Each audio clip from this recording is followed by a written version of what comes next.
Buenas tardes, profesora. Para la presentación de este tema, arte prehistórico, mesopotámico, clásico y medieval, somos las alumnas Gutiérrez Gisela, Osola Mercedes y Sanabria Marilyn. Para dar inicios al mismo, vamos a comenzar con el arte prehistórico. Como sabemos, el arte es una forma de expresión que va cambiando conforme al tiempo, pero no el interés con el cual ha sido desarrollado. Es así, como mencionamos, conforme va pasando el tiempo, conocemos varias etapas del arte, iniciando en este caso con el arte prehistórico, el cual data de entre los 40.000 a 3.000 años antes de Cristo, ubicándose espacialmente en el sur de Francia y España. El mismo está dividido en tres periodos: paleolítico, mesolítico y neolítico. El arte prehistórico ha dejado varias huellas, las cuales perduraron con el paso del tiempo, demostrando así un estilo artístico único, dando inicio con lo que es el arte rupestre, considerando de que es la representación de las actividades del ser humano, las cuales estaban hechas en paredes, en cavernas, en cuevas. En ellas podemos encontrar huellas de manos, podemos encontrar figuras de animales como el bisonte, el mamut, los caballos, los ciervos. Podemos encontrar sus rituales de caza. También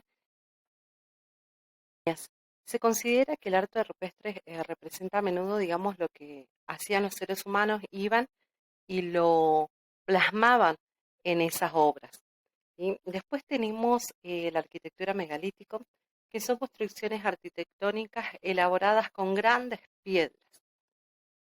El arte mobiliario, que eran figuras y objetos decorativos pequeños, ¿sí?, tallados con huesos o arcillas de piedra.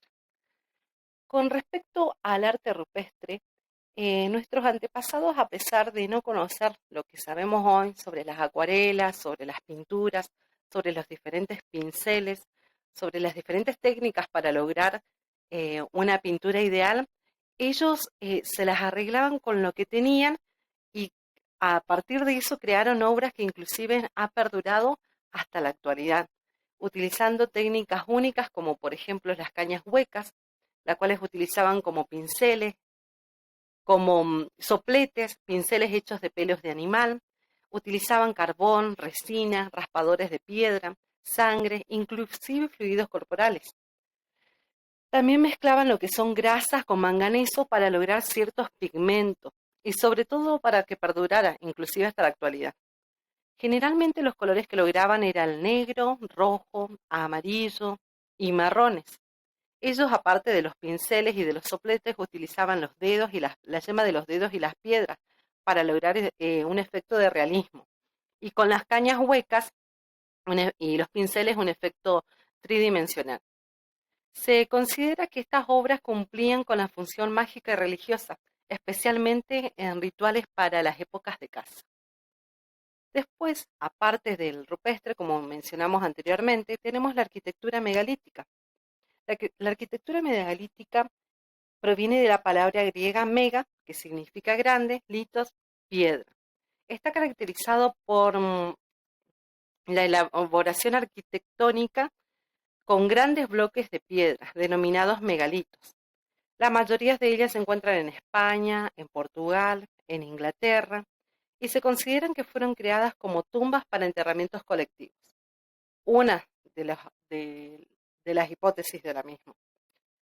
La construcción de los megalitos se obtenía a través de extracción de grandes bloques de piedra, las cuales eran transportadas sobre troncos y ramas hasta el lugar destinado para la construcción, donde se dejaban caer los bloques uno sobre otro en un hoyo, la cual habían hecho previamente. Esos cubrían con tierra y servía como base para lo que venía arriba, que eran las demás piedras construidas en forma vertical. El arte mobiliario o arte de bolsillo, como se le denomina, se trata de figuras talladas a mano. Este arte es conocido principalmente en la era paleolítica. Para lograr este tallado, ellos lo que utilizaban eran huesos, piedras, marfiles. ¿Sí? Quiero destacar aquí entre las obras más importantes eh, la Venus, que se consideraba que era la representación de la mujer en la prehistoria, y otros consideran que es la representación de la diosa de la fecundidad. Además de ella, en estas producciones artísticas podemos mencionar las cuevas de Clovis, ubicada en México, la cueva de Altamirano en España, la cueva de las Manos en Argentina, el dolmen de Dombate en Galicia y, como mencionamos anteriormente, la Venus. Ya pasando a lo que es la etapa mesopotámica, ¿sí? Vamos a ubicarlo en un contexto temporal entre el 3000 y el 1000 antes de Cristo. Ubicados en el norte de África, Oriente Próximo, entre los ríos Tigris y Éufrates. Estamos hablando en este caso de las primeras civilizaciones urbanas que se fueron formando. La misma tuvo varios periodos o varias etapas. Entre ellas están la etapa sumeria, acadio, babilonio y asirio. Si bien cada etapa tuvo un estilo artístico diferente, todos tenían el mismo objetivo. En ese momento hablamos de una etapa de conquista, de guerras, y era lo que ellos querían representar. O sea que teníamos una función en representación del poder político, religioso y militar.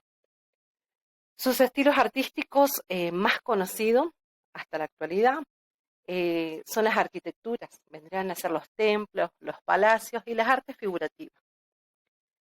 En los templos eran construidos como morada de los dioses y los soberanos de la época. La escasez de las piedras en el territorio comenzaron a utilizar los ladrillos, dejando de lado ya lo que es la arquitectura megalítica. En el exterior del edificio se utilizaban ladrillos cocidos, los cuales lo unían con betún. Para llegar a la elaboración de ladrillos primeros, en los bloques colocaban con adobe, al horno lo mezclaban con paja y lo colocaban húmedas en la pared para que se vaya secando por el sol, capa sobre capa. Luego comenzaron a utilizar lo que es el ladrillo cocido. En Persia y en Creta, estas construcciones no tenían una función religiosa, sino que tenían una función civil y era caracterizado por sus palacios, los cuales eran edificios calificados, construidos sobre terraza. La característica de esta construcción son de grandes puertas eh, y trabas con columnas pétreas. Después tenemos lo que es el arte figurativo, el cual es característico de Egipto.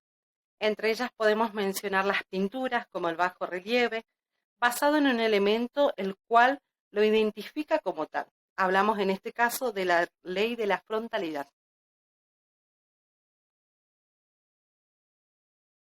Dentro de lo que es el arte figurativo podemos encontrar las esculturas, los bultos redondos.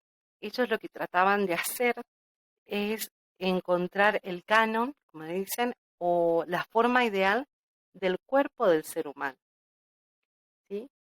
Ya pasando a lo que es la parte de las artes, principales artes, yo seleccioné 4 imágenes, ¿sí?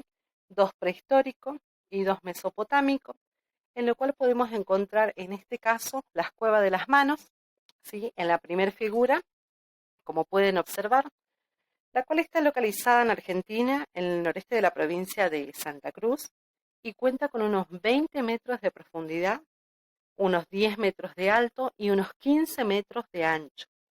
Un lugar donde se destaca el arte rupestre y se considera que se trata de una de las expresiones artísticas más antiguas del ser humano en América. Bien, al lado tenemos las cuevas de Altamira, ¿sí? Está localizada en España, Santilla, del mar de Cantabria. Es una cavidad natural de rocas, contiene pinturas policrómanas, grabados, pinturas en colores rojo, negro, ocre, como mencionamos anteriormente, que caracterizaban esos colores a través de los pigmentos que ellos lograban. Representan las figuras de animales, representan figuras humanas, abstractas. Utilizaban grasas, las cuales se adherían a la roca, a la rocacidad que tiene la pared, ¿sí?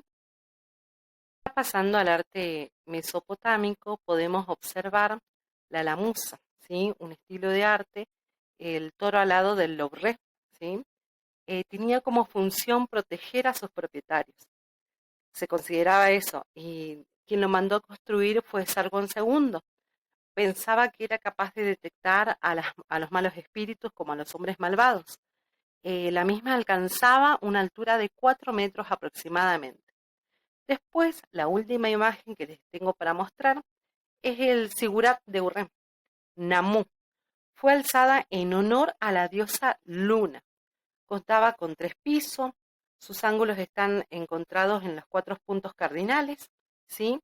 Tiene una planta rectangular de más de 60 metros de longitud y de 45 metros de ancho. La altura máxima de esta, digamos, es de 21 metros en total. Soy Gisela Gutiérrez, alumna del profesorado de Historia de tercer año. Voy a hablar del arte clásico. El arte clásico lo constituye la civilización griega y romana. Empezaré con el arte de Grecia, que recordemos se divide en épocas. Las más importantes fueron arcaica, clásica y helenística. El arte griego hace referencia a la arquitectura de templos, sus columnas, los frisos, las esculturas, teatro, pintura, cerámica, etc. La belleza y la armonía estaban presentes y esta evolucionó a ser más perfecta. Los templos se situaban en la zona sagrada de la ciudad, de forma rectangular, techos a 2 aguas con frontón decorado, con relieve y escultura. Se orientaban de este a oeste, la entrada siempre era por el este. Los templos se pueden clasificar según el número de las columnas. Hilantis, 2 columnas de frente, próstilo con 4 columnas en su fachada principal. Anfipróstilo, el templo cuenta con columna tanto en la parte de adelante como en la de atrás. Períptero, rodeado de columnas en sus 4 lados. Díptero, con doble fila de columnas. Para el diseño recurrieron a diferentes elementos decorativos, corresponden a distintas órdenes arquitectónicas. La primera ocurrida en el periodo clásico. Hablamos de los templos dóricos. Es el más antiguo y el más simple, con columnas firmes y el frente con esculturas sin base. Ejemplo, el Partenón. Se situaba en la zona sagrada de las ciudades-estado, no se rendían culto en el templo, su función en la cella, solo se guardaba tesoro y también algunas estatuas sagradas. El sacerdote era el único que podía acceder. El templo dórico, construido en una plataforma llamada crepidoma, se construía el estilobato. Luego los escalones, esterobato. La planta era rectangular, de techo, como dije, a 2 aguas, sostenida por columnas, y el frente en forma de triángulo. Las columnas carecen de base, se apoyan del estilobato, son pocas, esbeltas, se estrechan hacia arriba.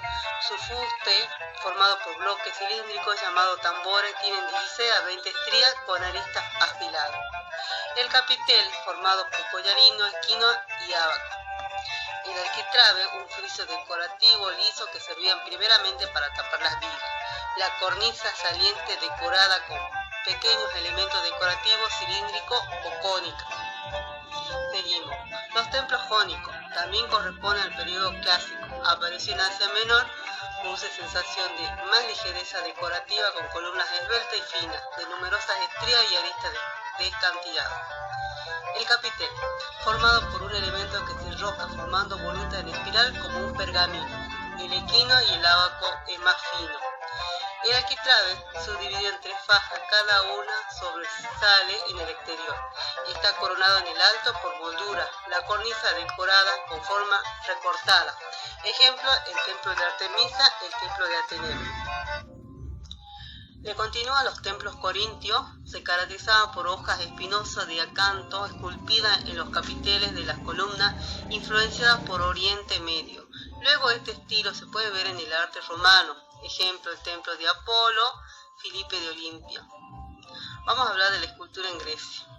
Los griegos usaron madera, bronce, hierro, caliza, mármol. El uso era variado. Para esculpir utilizaron cincel, que se golpeaba con una masa de madera, el punzón o puntero, el buril, y diversos tipos de circeles. Utilización de trépano para hacer orificios. Las técnicas: la escultura de mármol se pulía mediante la piedra pómez de Samotracia y el esmeril de Naxo, y se pintaba. La escultura se realizaba por partes: primero la cabeza, luego los brazos. Usaban grampa de metal sobre un alma de madera para unirla. La técnica del vaciado se introdujo en el siglo VII. Realizaban previa escultura en cera, se cubría con arcilla para hacer molde, se calentaba y retiraba la cera. se rellenaba el hueco con el metal fundido. Segundo procedimiento.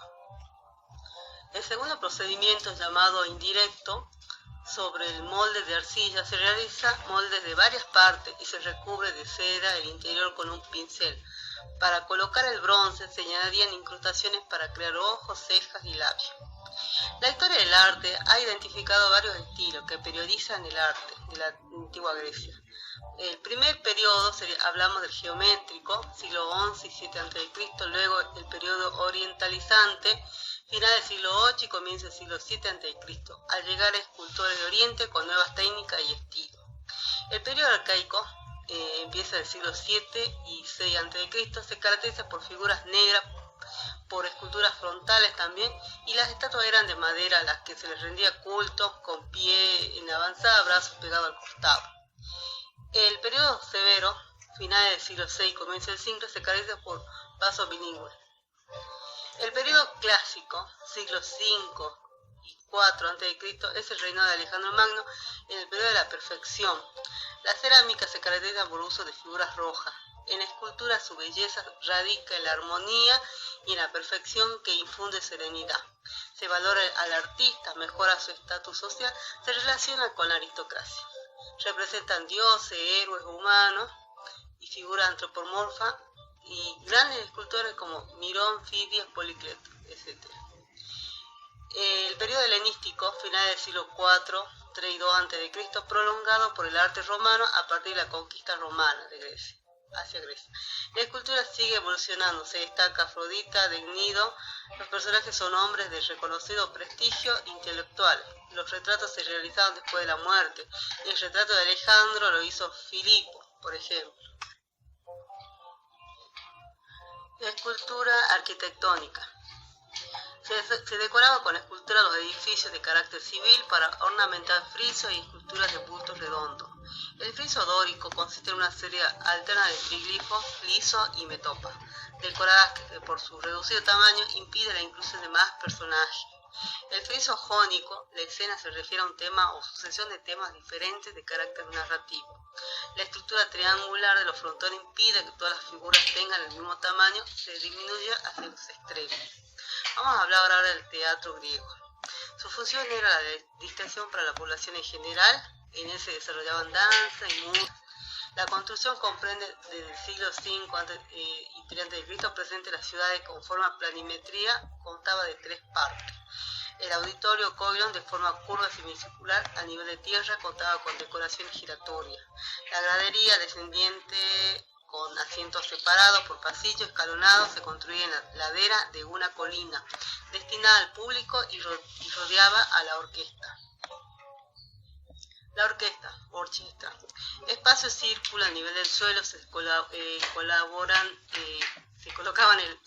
actores y al coro.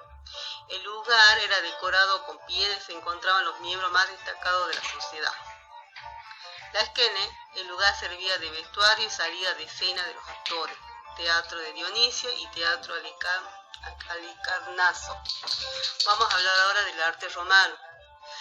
Nace del arte griego y etrusco. Las ciudades eran de una estructura reticular formada por el cruce de 2 vías principales, vía horizontal y otra vertical. En el cruce de estas vías se encontraban edificios importantes. Los templos romanos tenían una función diferente a los griegos. Tenían una finalidad política y religiosa. Brindaban culto tanto a los dioses como a los emperadores divinizados. Era construido de norte a sur.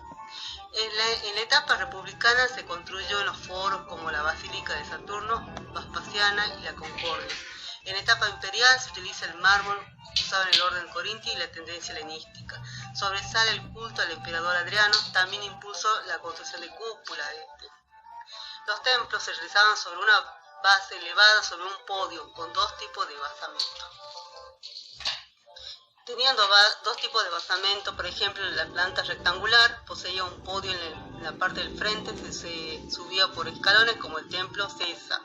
La planta circular, templos con cúpulas relevadas sobre un podio de ladrillo, rodeada por columnas de orden corintio. Muro en la parte trasera, construida en los templos de Vesta, otro templo circular, el Panteón. Los anfiteatros. Se encontraron más de 230 en todo el Imperio Romano, por lo tanto se pertenecía a la cultura romana. Era un medio de distracción, la distracción más preferida era el combate de gladiadores y de fieras. También había ejecuciones y simulacros de batalla. La arena se le colocaba en el centro y era la que rodeaba el graderío. Uno más popular, un anfiteatro, el Coliseo. El teatro romano se construyó entre el siglo XVI y XV a.C., se destacaban las comedias. La estructura realizada de ladrillo no aprovecha el declive del terreno, se eleva sobre un sistema de arco y bóvedas, contaba con un frente escénico, orquesta, aditus y cavea. La cavea era el lugar para el público, dividía la condición social de las personas que acudían a ver el espectáculo. Actores usaban máscaras, vestuarios, la más popular era el teatro de Mérida, Verona y Pompeya. El circo era un espectáculo muy popular de carreras de carros de caballo, donde competían entre las clases populares y la clase alta. Eran de forma casi rectangular, sus lados cortos semicircular. Se colocaba arena en la parte de la carrera, en el centro se colocaba la espina con estatua lo más conocido del circo de Laxi de Roma. La escultura, el retrato y relieves realizados por artistas griegos hacían uso del mármol, del bronce, no tienen en cuenta los autores de las obras. El retrato toma la evolución del helenismo, se caracteriza por el realismo de las facciones, debían guardar máximo parecido con el representado. En el siglo I y II se muestran tres versiones: togata con la toga del patricio, toracata, individuo militar, y apoteósica, semidesnudo como si se tratara de un dios. En el siglo III se emplea la técnica del trepano en el tratamiento del cabello. Las cabezas aumentan de tamaño, influenciado por el arte egipcio y bizantino.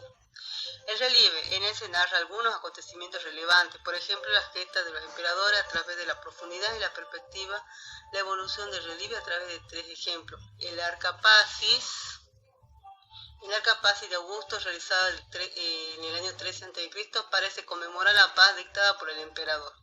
El Arca de Tito, en el siglo I después de Cristo, el relieve describe el carro que el emperador Tito desfila triunfante. Y la columna Trajana, momentos conmemorativos por orden del emperador Trajano en el año 113 después de Cristo. Y también Roma también tiene monumentos como los Arcos de Triunfo, se usaron solo varos de tres huecos, las columnas con relieve. Las obras de ingeniería como los conductos, puentes y calzadas son muy interesantes y hasta la fecha son monumentos que son visitados. Gracias por escucharme. Buenas noches, soy Mercedes Bósola y les voy a presentar el arte medieval que se desarrolla en Europa entre los siglos V al XV, abarcando los periodos de la Alta Edad Media y la Baja Edad Media. Los estilos artísticos característicos de esta época van a ser el arte paleocristiano, el carolingio, el islámico, el románico y el gótico, que van a cumplir funciones ideológicas, pedagógicas e incluso ornamentales, utilizando diferentes técnicas y materiales. Tenemos al principio el arte paleocristiano, que se desarrolla en las primeras comunidades cristianas de los siglos II y III hasta la caída del Imperio Romano de Occidente, el cual se divide en dos periodos. El periodo primitivo, que es una época de persecución y clandestinidad con poco desarrollo del arte,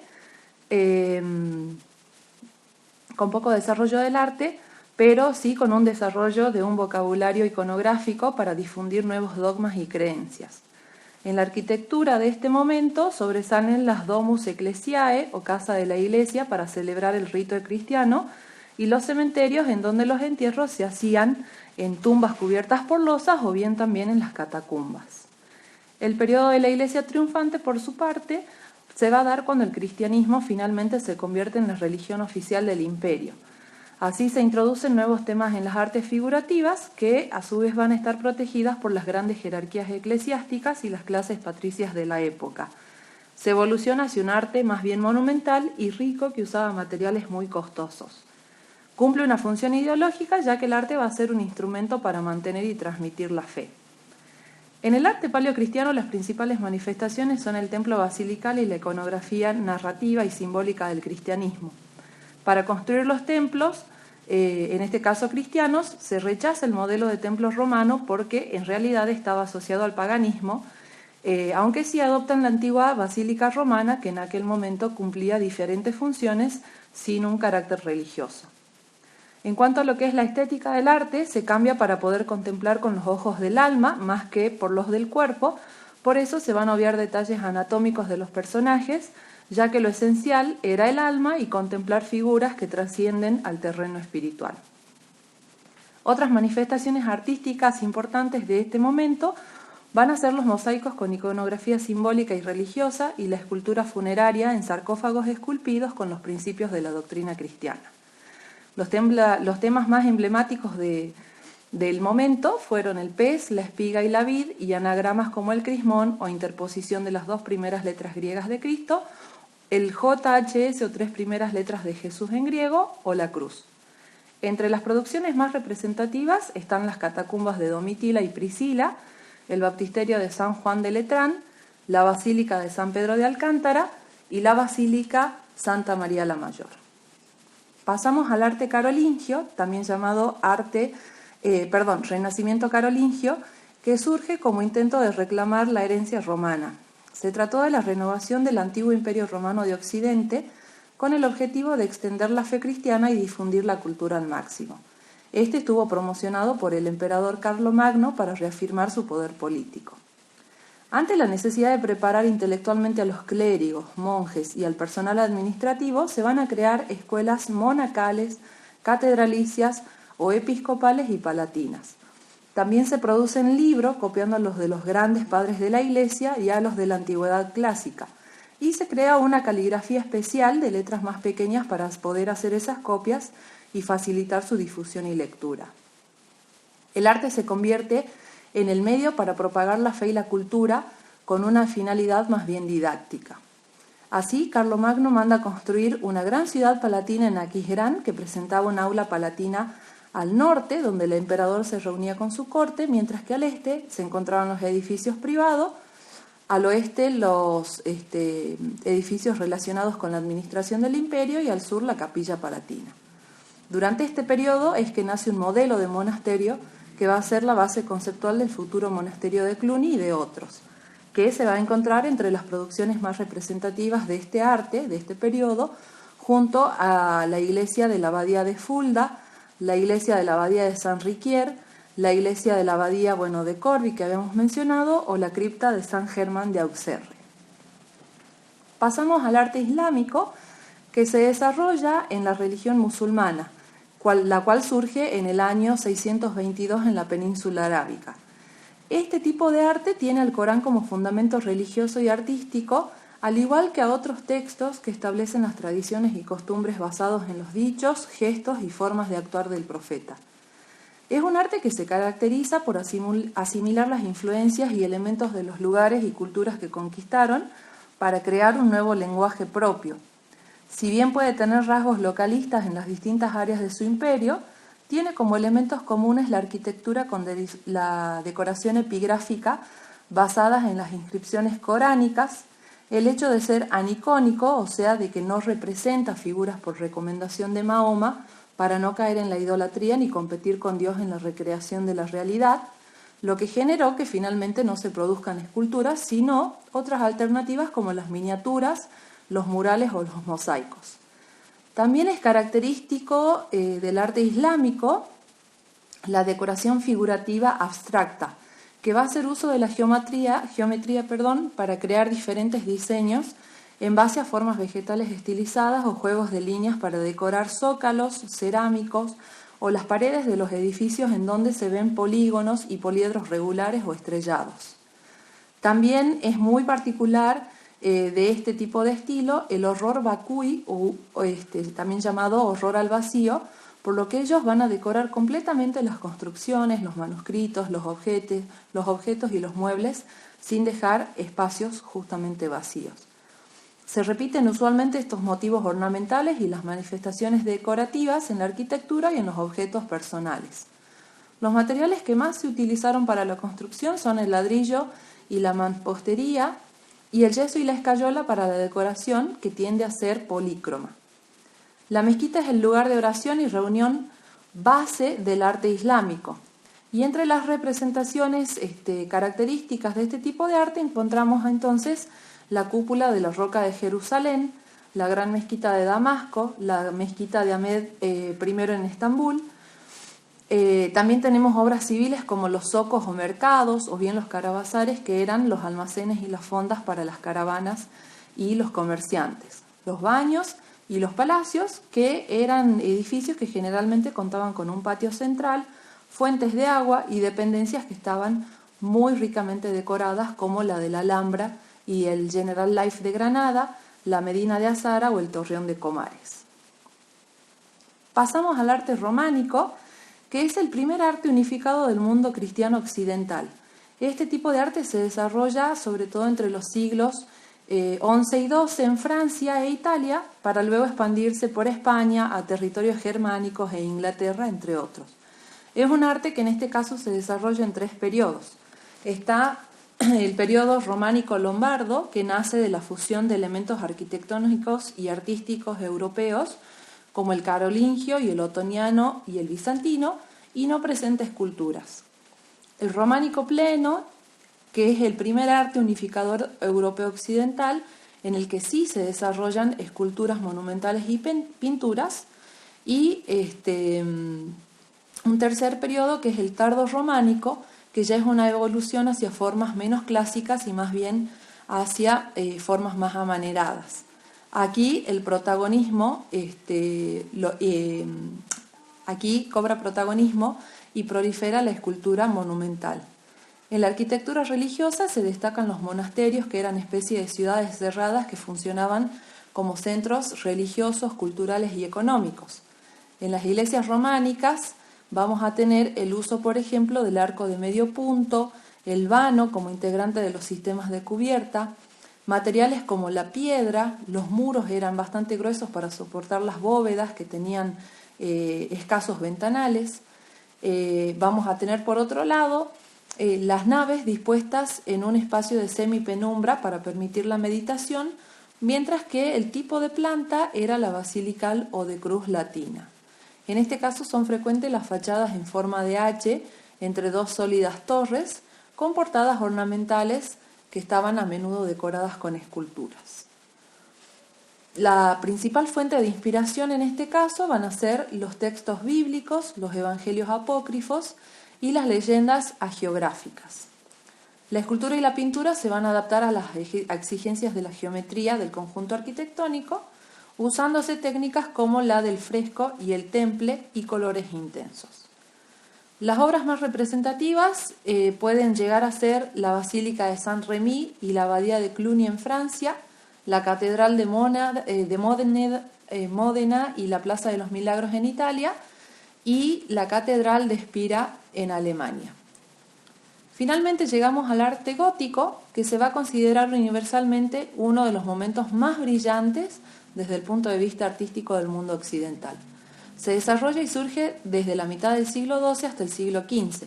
Con este tipo de arte se produce una ruptura estilística en la arquitectura occidental por un cambio en la mentalidad medieval sobre el conocimiento y la verdad existentes, ya que se recupera la filosofía basada en la preeminencia de los sentidos de Aristóteles, porque justamente los sentidos eran los necesarios para descubrir las cosas de la naturaleza, que es la fuente de conocimiento. Debido a esto, tanto en el arte como en la arquitectura, el equilibrio simétrico, la regularidad y el geometrismo del arte románico son desplazados. Entonces, de esta manera, el arquitecto se ve libre para trabajar, y así en el arte sustituye la inteligencia abstracta por el empirismo.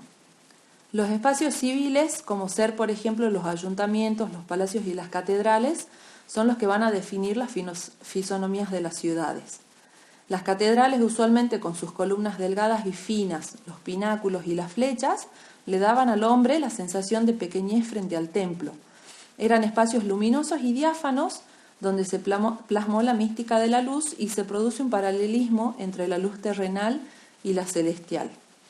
Otra forma de transportar al hombre hacia la luz, es decir, hacia Dios, era el color, que estaba presente en el tratamiento de las vidrieras. La planta típica de las iglesias góticas, En este caso va a ser la basilical con 3 o 5 naves y también la planta de cruz latina generada por una nave crucero. Estas iglesias solían tener varias fachadas y las puertas eran pórticos profundos adornados con rosetones que tenían como fin iluminar al interior. En cuanto a lo que es escultura y pintura del arte gótico, tenían contenidos escolásticos y franciscanos relacionados a la preparación a la muerte, al ascenso de la burguesía, en donde los temas más comunes eran el paraíso, Dios hecho hombre, la Virgen, los santos, el hombre como admirador de la obra del Creador y la muerte como realidad ineludible. Algunas de las obras más representativas de este estilo van a ser la Abadía de Saint-Denis, la Catedral de Notre Dame en Francia, la Catedral de Estrasburgo y San Esteban de Viena en Alemania, la Catedral de Tournai en Bélgica, la Iglesia de Asís y la Catedral de Santa María del Fiore, además del Palacio de Siena en Italia, o también se pueden mencionar las catedrales de York y Canterbury en Inglaterra. Así doy por finalizada mi presentación. Tenemos acá algunas imágenes de estas obras representativas que mencionamos sobre estos 5 estilos diferentes que se presentaban para el arte medieval.